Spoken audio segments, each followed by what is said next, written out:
जी नमस्कार दोस्तों, एक बार फिर आपका स्वागत है आपके अपने चैनल मैथ्स लैब 2.0 में, जहां प्रत्येक दिन ट्रिकली मैथमेटिक्स क्लास चलाया जाता है 10वीं क्लास की बिहार बोर्ड, जो आप देखते हैं और आनंद उठाते हैं। तो आज भी मैं एक लेकर आया हूं इंटरेस्टिंग चैप्टर जिसका नाम होता है निर्देशांक ज्यामिति, जिसका ये पार्ट 2 है। पार्ट 1 मैंने ऑलरेडी अपलोड कर दिया है, आपको अगर नहीं मिला होगा तो आप इसी चैनल में प्लेलिस्ट में जाएंगे तो वहां पर आपको मिल जाएगा serial bye serial. Serial bye serial का मतलब चैप्टर 1, चैप्टर 2, चैप्टर 2 ऐसे करके पार्ट 1 पार्ट 2 करके बना हुआ है, वहां से आपको मिल जाएगा। तो आज भी एक बेहतरीन सेशन लेकर आया हूं, आप देखते रहिए और आनंद उठाते रहिए।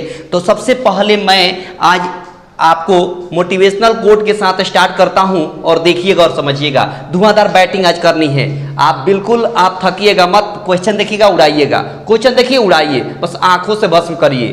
बस देखिए, कहा जाता है कि जहां हर सर झुक जाए वहीं मंदिर है। समझिएगा गौर से, जहां हर सर झुक जाए वहीं मंदिर है, जहां हर नदी समा जाए वही समंदर है। जीवन की इस क्रमभूमि में युद्ध बहुत है, जो हर जंग जीत जाए वही सिकंदर है। जो हर जंग जीत जाए वही सिकंदर है। जी बिल्कुल, आपने इस मोटिवेशनल कोट के साथ जरूर आपको एनर्जी आई होगी अंदर से कि जंग जीतने की अंदर ललक होनी चाहिए, क्षमता होनी चाहिए, अपने से अंदर से एनर्जी होनी चाहिए, जुनून होना चाहिए, जोश होना चाहिए कि वो हमको पाना है, कैसे भी करके उसको पाना है। तो आपको भी वो चीज़ लेना है जो चीज़ आप चाहते हैं। आपको भी अपनी कुछ ना कुछ जीवन है, अपना भी कुछ ना कुछ पाना है, तो उसको लेने के लिए भूख होनी चाहिए। क्या होनी चाहिए? भूख होनी चाहिए। वो रात और दिन नहीं देखता है ना, जैसे भी मेहनत करना है वैसे करिए। रात में मेहनत करना है रात में करिए,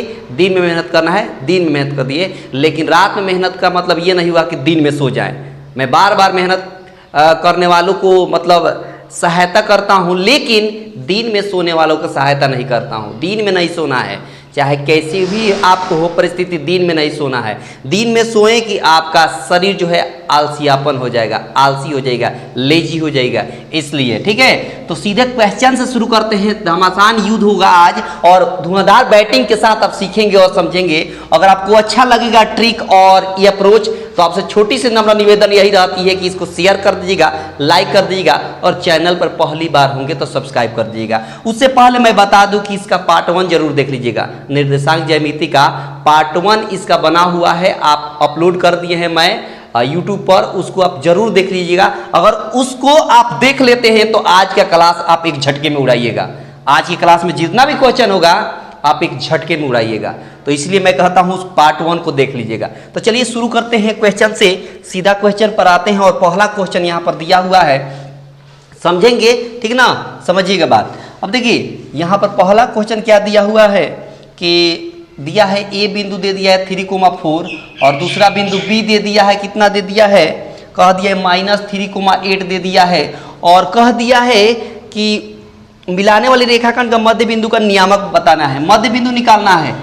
मध्य बिंदु निकालने का तरीका कल ही बताए हैं, एक झटके में निकलेगा, जोड़कर आधा कर देना है। x1 को x2 से जोड़ेंगे तो कितना होगा, 3 में -3 जोड़ेंगे तो 0 होगा, 0 में 2 से भाग देंगे। उसके बाद 4 में 8 जोड़ेंगे तो 12 होगा, 12 में 2 से भाग देंगे, आपका आंसर हो चुका है, देख लीजिए। 0 में 2 से भाग देंगे तो 0 और 2 छक 12, आपका आंसर है 0,6। एक झटके में आंसर रहा। ऑप्शन आप देख लीजिए 0,6 कहाँ है, तो ऑप्शन आपका डी है।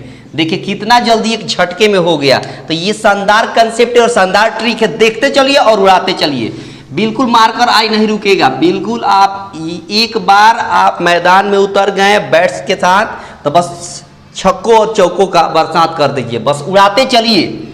आगे देखिए, आगे बोला है 4,-1, 4,-1 दे दिया है और दूसरा दिया है 2,3 के बीच, 2,3 के बीच निकालना है, क्या दूरी निकालना है, डिस्टेंस।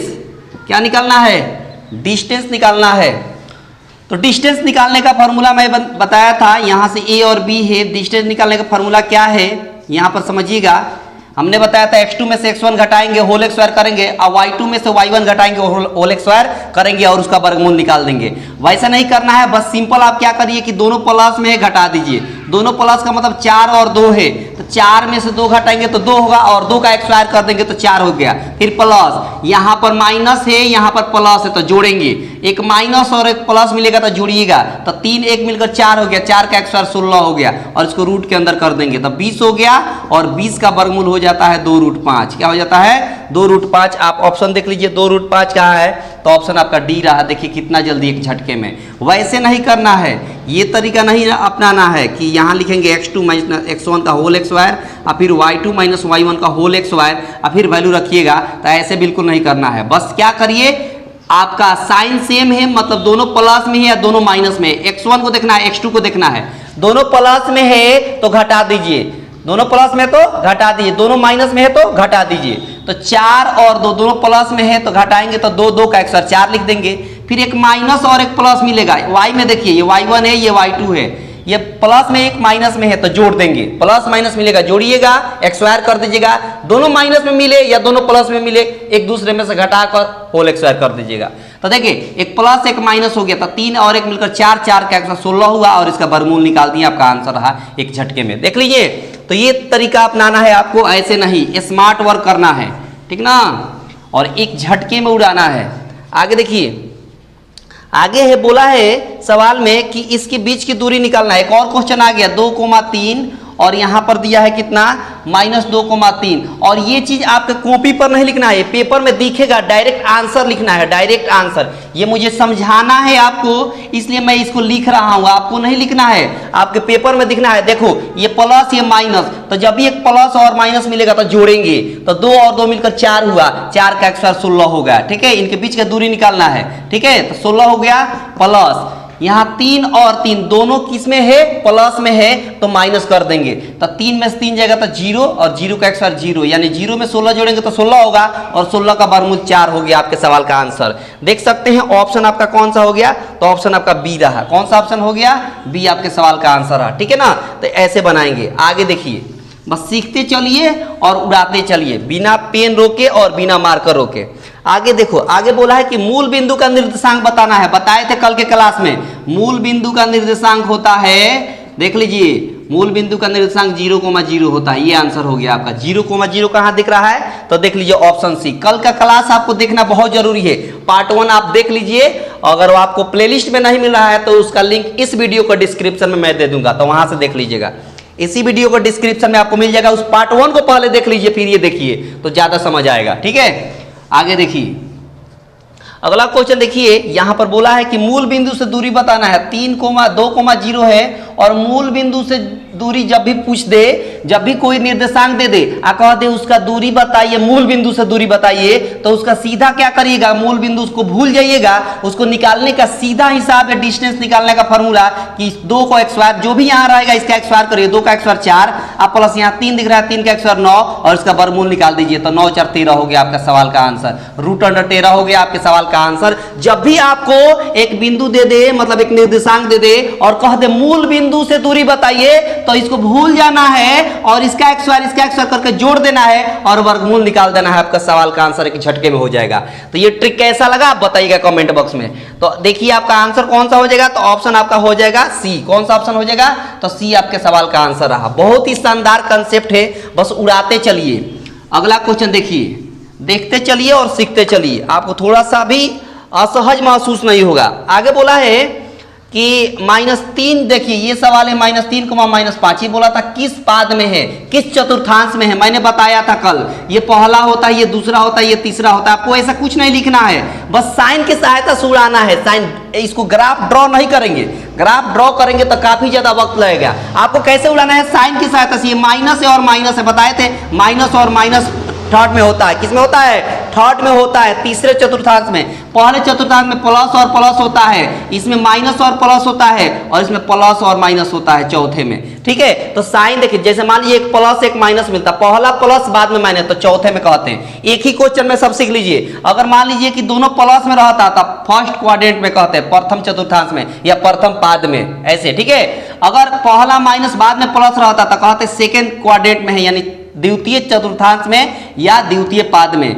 दोनों माइनस में है इसलिए तीसरे में आ गया, तो आपका आंसर क्या हो जाएगा, तीसरा का मतलब तृतीय पाद का मतलब ऑप्शन सी आपके सवाल का इसका आंसर है। दोनों माइनस में है, दोनों निगेटिव है, तो थर्ड में रहेगा। साइन के सहायता से इसको उड़ा देना है आपको, ठीक है। आगे देखो, अगला क्वेश्चन देखते चलिए और उड़ाते चलिए। आगे बोला है कि आपको इसमें बोल दिया है 6,-5 में एक्स नियामक बता दीजिए। तो एक्स नियामक कौन होगा? यही होगा, कोमा के पहले वाला एक्स नियामक होता है और कोमा के बाद वाला वाई नियामक होता है। तो एक्स नियामक पूछा है तो आपका आंसर क्या हो जाएगा? 6 आपके सवाल का आंसर हो जाएगा। ऑप्शन देख लीजिए कौन सा है, तो कहेगा ऑप्शन आपका ए है। देखिए कितना जल्दी एक झटके में हो गया।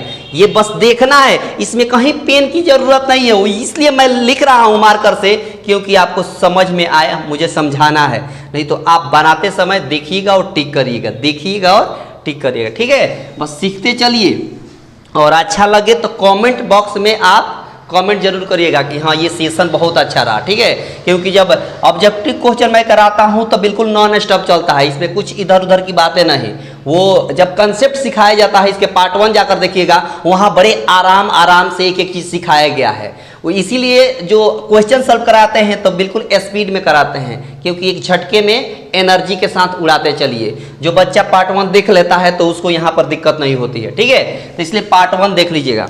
आगे देखिए, अगला क्वेश्चन देखिए। अगला क्वेश्चन बोला है कि बताइए कि 6,-5 में बता देना है आपको कि भुज कौन है। यहाँ में स्प्रिंट हो गया है, भुजा आ गया है, लेकिन भुज देखिएगा इसमें बोला है 6,-5 में भुज कौन है। तो कोमा का पहले वाला भुज कहलाएगा और कोमा के बाद वाला कोटि कहलाएगा, ऐसे याद रखिएगा, ठीक है। जो एक्स नियामक होगा वो भुज कहलाएगा, जो वाई नियामक होगा वो कोटि कहलाएगा। तो भुज आपसे पूछा है तो आंसर क्या हो जाएगा? 6 होगा। इस सवाल का आंसर भी 6 रहा। ऑप्शन देख लीजिए कौन सा है, तो ऑप्शन आप कहिएगा ए ऑप्शन सही है। इसका कौन सा ऑप्शन सही है? A option. देख रहे हैं, कहीं पर देखो इसको देखना है और टिक करना है। कोमा के पहले भुज होता है तो 6 देखना है, टिक कर देना है, रंग देना है ओएमआर शीट पर। अगर कोटि पूछता तो -5 बताते, आंसर हो जाता, ठीक है। इस तरह आगे देखिए।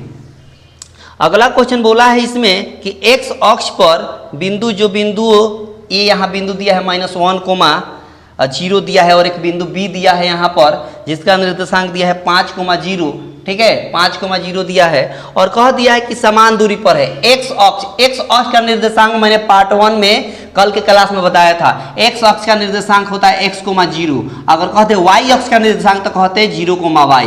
कहता मूल बिंदु तो 0,0। ये तीनों मैंने लिखवाया था कल, ठीक है। तो अब देखिए इसके बीच की दूरी है एक्स अक्ष का निर्देशांक, तो इसको ए कह देते हैं, इसको बी कह देते हैं। तो बीच वाला बिंदु मान लीजिए पी मान लेते हैं, इसका निकालना है। तो कैसे निकलेगा समझिएगा। मैंने बताया था ये बीच वाली बिंदु है, इसको निकालने का तरीका मैंने बताया था मध्य बिंदु, कि दोनों को जोड़कर 2 से भाग।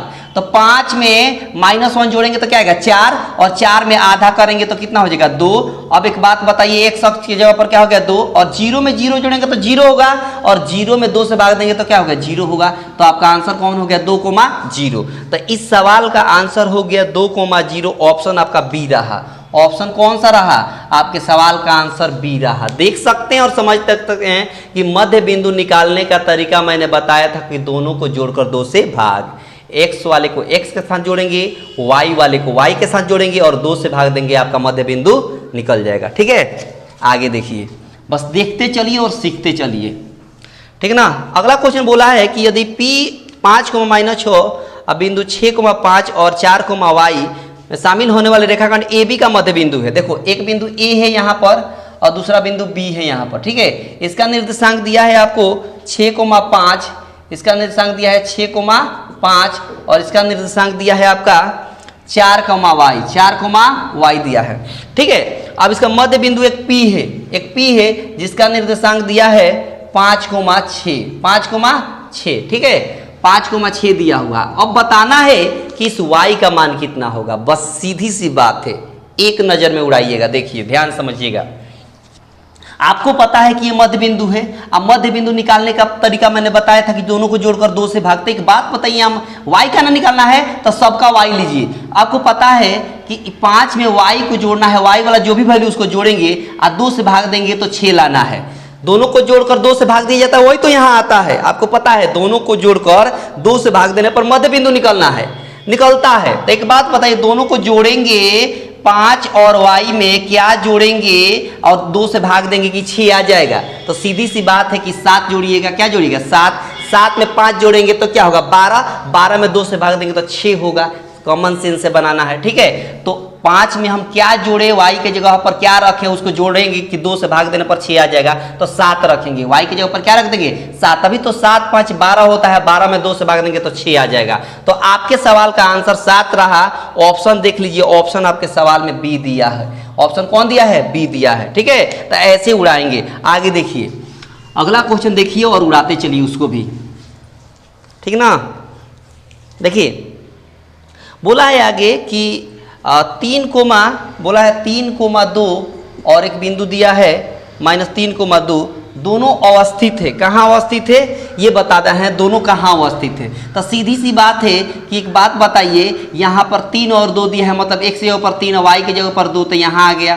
कहाँ बिंदु आ गया, मान लीजिए यहाँ बिंदु आ गया। और कहा है -3 का मतलब यहाँ होता है, और 2 का मतलब प्लस में 2 यहाँ होगा। तो एक बात बताइए कि जो है एक बिंदु यहाँ मिल गया -3,2 और एक बिंदु 3,2, तो बोला है कि कहाँ अवस्थित है, तो कहेंगे कि x अक्ष के दोनों तरफ, x अक्ष के दोनों तरफ। इसमें ऑप्शन देख लीजिए, x अक्ष के दोनों तरफ, क्या कहेंगे इसमें, x अक्ष के दोनों तरफ। देखिए ना दोनों तरफ है, इधर भी है और इधर भी है। तो ऑप्शन कौन सा हो जाएगा, ऑप्शन आपका डी हो जाएगा। ऑप्शन कौन सा हो जाएगा, डी हो जाएगा, ठीक है। अब देखिए अगला क्वेश्चन देखिए, अगला क्वेश्चन देखिए और उड़ाते चलिए। बस इसमें ग्राफ खींचना सा, एक झटके में आंसर देना था। x बराबर -5 का आलेख बताना है। x बराबर -5, देखिए ना यहाँ पर x बराबर -5 कहाँ आएगा, यहाँ आएगा। ऐसे खींचेंगे तो ये देखिए ना y के समानांतर, इसको y कहते हैं, इसको x कहते हैं। तो मैंने ये ड्रॉ किया तो देखिए ना y के समानांतर है, तो आंसर क्या हो जाएगा, y के समानांतर। क्या हो जाएगा, y के समानांतर, मतलब ऑप्शन हो जाएगा बी। ऑप्शन क्या हो जाएगा, बी आपके सवाल का आंसर हो जाएगा। ऑप्शन कौन हो जाएगा, बी। बोला था x बराबर -5 खींचिए, तो x बराबर एक तो यही होता है ना, इसी पर -5 मूल बिंदु से इधर होगा, मूल बिंदु से लेफ्ट साइड में निगेटिव वैल्यू होता है और यहीं पर प्लस में रहता तो हम इधर खींचते, ऐसे खींचते, तो भी y के ही समानांतर होता। तो भी किसके समानांतर होता, y के ही समानांतर होता। तो ऑप्शन आपका हो जाएगा कौन सा, y के समानांतर, y के समानांतर ऑप्शन आपका बी हो जाएगा, ठीक है। आगे देखिए अगला क्वेश्चन, बस देखते चलिए और उड़ाते चलिए। अगला क्वेश्चन बोला है कि प्रथम पाद में स्थित किसी बिंदु x अक्ष से दूरी बता देना है। प्रथम पाद की बात बोला है, प्रथम पाद कौन होता है, ये होता है x अक्ष से दूरी। मैंने बताया था कल के क्लास में, देख लीजिए समझ लिए। जब भी कहे कि x अक्ष से दूरी, x अक्ष से दूरी क्या कहलाएगा, x अक्ष से दूरी क्या कहलाएगा, तो कहिएगा आप कोटि कहलाएगा। क्या कहलाएगा, कोटि कहलाएगा। अगर कहे कि y अक्ष से दूरी बताइए, y अक्ष से दूरी बता दीजिए, तो कहेगा y अक्ष से दूरी को कहेगा भुज। ये दोनों बात याद रखिएगा। जब भी कहे कि x अक्ष से दूरी बताइए तो कहेगा कोटि, y अक्ष से दूरी बताइए तो कहेगा भुज। तो आपसे कुछ सवाल में बोला है, ये ऊपर वाला बोला था कि बताइए x अक्ष से दूरी क्या कहलाएगा, तो कहेगा कोटि कहलाएगा। तो ऑप्शन आपका कौन हो जाएगा, ऑप्शन आप देख लीजिए, ऑप्शन आपका हो जाएगा कोटि, मतलब बी। ऑप्शन कौन सा हो गया, बी आपके सवाल का आंसर रहा। आप देखिए चटका दिए, लगभग 14 से 15 क्वेश्चन आपने यहाँ चटकाया। चटकाने का मतलब होता है आपने इसको क्रैक कर दिया, मतलब एक झटके में उड़ा दिया। तो नॉन स्टॉप चला, ना मार्कर रुका और ना ही मेरा मुंह रुका, मतलब जुबान रुका ना जी, लगातार चला और लगातार आपने देखा। कल का क्लास इसलिए मतलब महत्वपूर्ण बन जाता है कि अगर कल का क्लास देखे होंगे तो क्या होता है कि ये आज का क्लास बेहतर होता है, ठीक है।